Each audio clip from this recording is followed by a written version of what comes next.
I really thought it was just going to become like a practice competition almost because, I mean, we didn't have most things that we wanted done for programming done. So I kind of went into every practice match and I was telling Zach and the team this that like we should try to go for something different every match, like an L3 or an L2. We're trying to do the allergy just so we kind of get used to how the robot feels and what we're probably going to be best at during the competition. I mean, I really thought like programming wise and drive wise was kind of almost me a practice because I mean, me and a team hadn't gotten used to the robot yet. And then Thursday practice was absolutely, for lack of a better term, like disaster. Nothing worked. Some of our set points were off. The arm had trouble. I made a few mistakes during some of the matches, and by the end of Thursday, it wasn't really looking good. I thought Rocket City was just gonna go to waste, to be honest. We also faced a lot of mechanical problems with our robot, such as set points being off, like arm not necessarily working the way we wanted it to, the arm not working at all. In fact, sometimes middle of the matches I pressed buttons and the arm wouldn't go up, elevator wouldn't go up. We had a lot of problems with our code, mechanical issues. That wasn't the best day for us. We were still trying to figure out how to drive the robot because a lot of our practice was that day. Because, I mean, before that, we only had like a few hours of practice. And so me and a team were using it as practice to try to figure out how L3 worked, how L4 worked, how Nalgene worked. And then I'm surprised at how much it could do, but also at the same time, I was kind of scared because I didn't want it to get damaged after like seeing the amount of time that people put into it. I was kind of, it seemed somewhat fragile to me. Our human player said that he heard some grinding sounds of the robot whenever it passed by, whenever the elevator would go up or down. And it was actually not the elevator gearbox, but it was the 90-degree planetary gearbox that we had mounted inside the carriage of our elevator that pivoted the arm. And whenever we were testing it in the pit, we heard a loud bang inside the robot. And then when we took the plate off and then took the gearbox out, we realized that one of the 9-to-1 planetary cartridges actually exploded inside the robot and it blew up into multiple pieces. It was a bit of a panic because we were like, we are the third match for qualifiers the next day and we didn't have very much time.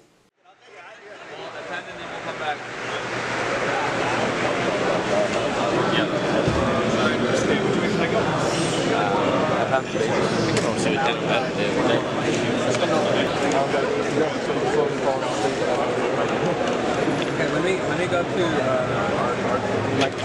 Let's just make sure position. You definitely said nothing. Okay.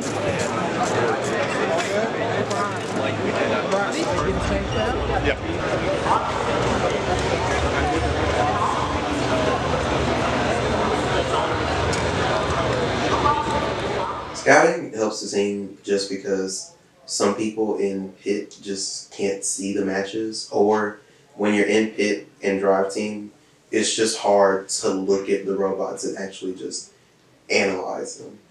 I thought it was really interesting just seeing how the different teams looked at the game and what they brought out of it. And I like seeing all the different capabilities of the robots. I just like walked into that venue not knowing what to expect, and I saw all these teams, and it was just completely crowded, and I was like, whoa, it was pretty cool. And then like we got to go to our seats, and like I got to see the actual like stuff for the first time, like the pits and stuff, and I'm like, this is not what I was expecting at all. We just figure out what their robot's about, where they start, what they do, how they perform during the match. But it's kind of hard for Build and Pit to see that while they're trying to fix the robot and stuff.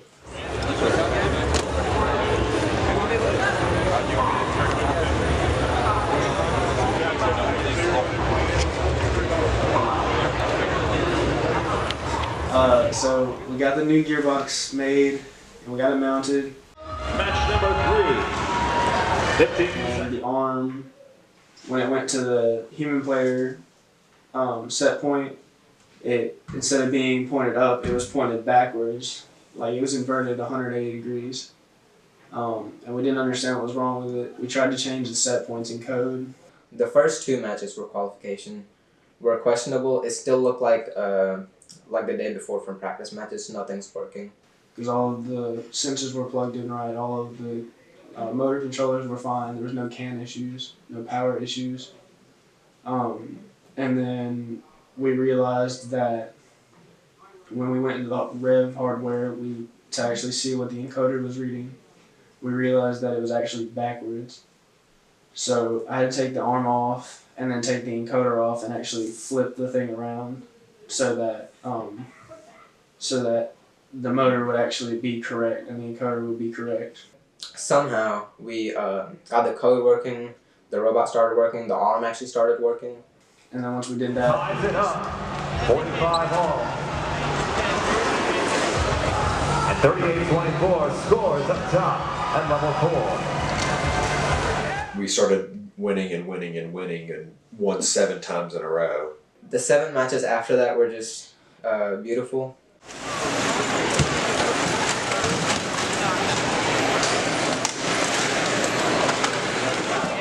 I saw our team thriving, seeing Brady and Atib drive so perfectly well, and then our coach Zach was doing amazing. Had our time stamps that we get in between matches, switch between the blue lines to the red lines, things like that. Except for we did have a little bit of a weather issue there, so we ended up playing all of our qualifications in one day on Friday instead of finishing them Saturday morning. So that was a bit different for everybody, and I think everybody was pretty much exhausted after that. And that was kind of a new experience for everybody. So. And then, of course, we lost our last 2 matches, but I mean, at that point in the night, I was just kind of ready to go home because I was really tired. After we won those 7 matches, we were in 12th place. But then ending the day, we lost 2 of the last matches. So our placement was like just dead center. I don't know. Yeah, it's the hard thing. Yes, you can cheer. Our last spot in the Alliance selection process. Your 90 seconds are on the clock. Your time starts now, and you're already coming up here. You know who you want. What do you say? Team 2338 would like to invite Team 10011 to our... But me and Atib were just out there, and we were looking at the other people get picked, and we just didn't get picked. For the most part, I thought we were going to get selected as the first pick or second pick, and we did not. And I think that's mostly because we just weren't from the area. We didn't know many of the teams. And so it was kind of upsetting a little bit when we didn't get selected. I wasn't super happy, but I don't think I was truly ever upset. I mean, there's been years we haven't gotten picked before, and it doesn't mean you're a bad player. It just means there's people that either didn't see how you shine through the other players, or maybe they were just they knew other people who have been there before. Me and Aiden were there we might get picked, and then we didn't get picked. And every time we don't get picked for Alliance, there's this awkward silence that falls upon the team because we feel like we deserved it. But then Miss Lovely came up to me, Jordan Taylor, and was like, "Hey, I'm gonna need y'all to scout." I need a team representative from 3468. Okay. Hi. Are y'all willing to be a backup bot? Yeah. Okay. Go ahead and initial in the accept column right there.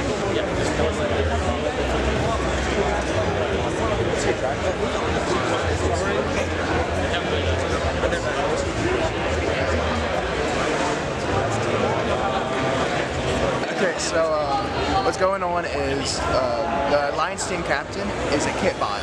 So they're trying to get them to drop out so that they can get us in, and there's more likely chance that we'll win. Hi, I'm Ram. I'm on the marketing and media subgroup, and at competition, my role is the duck. Okay, so basically the duck mainly follows Drive Team around and takes pictures and videos of them while they're on the field and also whenever we're in the pit. And I basically got the duck name from our previous senior, Valen, when she was at our first competition last year. She had a headband and had basically glued a little yellow duck to it, and I've just kind of kept that into play for our other competitions.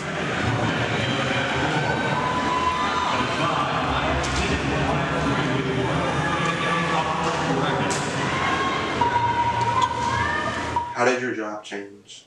Oh, it got a lot more frantic because there was like a lot less time in between the different matches. Our mentor pulled us to the side and was like, hey, we need you all three to immediately start scouting all three like robots on both alliances so that we know who we're going against and we will have the information on them before so we can just have our strategy. And so me, Jalen, and Taylor all started collecting information on the robots that were in the upper bracket to see, hey, okay, what are both alliances' strategies so that we already know their strategy for when we're up against them. Because there's not really a lot of time in between whenever one alliance went and then like there was another match and then that alliance that lost in that previous match went against us and there wasn't a lot of time to just goof around. Whenever Alliance 8 subbed out their team captain for us, it was crazy. You know, I started hearing rumors from people that we would be playing, and I was like, how could this happen? And then, you know, whenever I saw us on the field, it was amazing. It was a great feeling.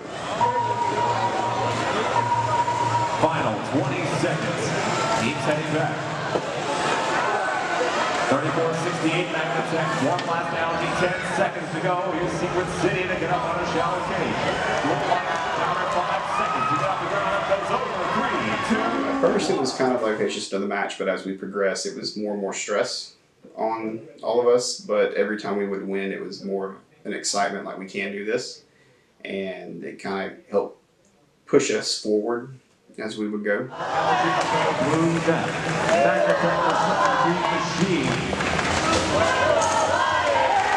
4 points, and they pulled it in to 7-point margin. It's going to come right down to the buzzer on this match. I think you got it. I think we got it. I think we got it. I'm like shaking right now. Will be the Blue Alliance.